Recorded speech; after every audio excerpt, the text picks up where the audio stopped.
Yang keempat, yang kita harus paham adalah kalaulah sudah menjalani hubungan LDR, sudah masuk kepada pusaran dosa. Dan siapapun dari kita harus jujur. Sang suami sudah melakukan dosa dengan melakukan onani. Saya harus sebutkan secara vulgar karena ini adalah ilmu. Sang perempuan akhirnya melakukan hubungan masturbasi. Ketika ini sudah sering terjadi, maka ini merupakan alarm untuk keduanya. Kalian sudah tidak betul hubungannya kalau sudah sampai melakukan dosa ini.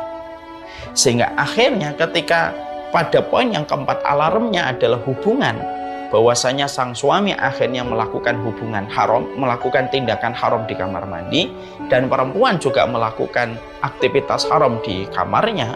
Ketika dampak dari hubungan mereka yang berjauhan, maka ini harus menjadi sebuah pertimbangan yang serius.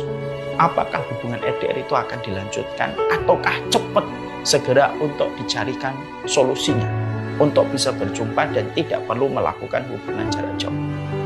Nah, ini kata para ulama. Jadi kalau sudah sampai perilaku-perilaku ini sudah terjadi, akhirnya sang istri naudzubillahi min dzalik terbiasa melakukan masturbasi.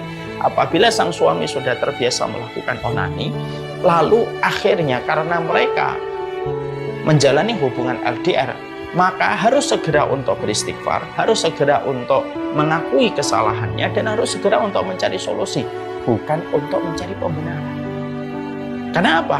Banyak orang yang ketika melakukan hubungan LDR sudah pada sebuah taraf mereka mencari pemuasan sendiri-sendiri, lalu akhirnya mereka memaklumi dengan mengatasnamakan dengan sebuah alasan, kan kami memang berjauhan, daripada saya zina.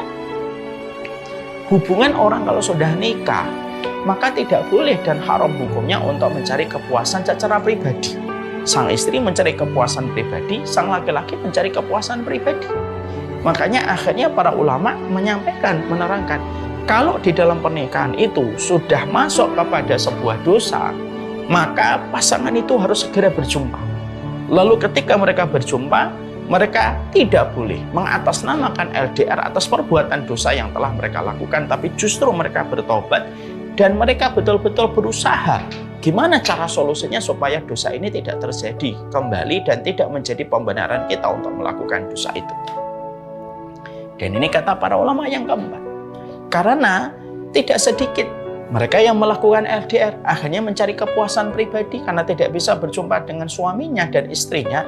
Lalu akhirnya setan masuk kepada pikirannya dan mengatakan, "Tidak apa-apa kok, kan kamu LDR daripada kamu zina."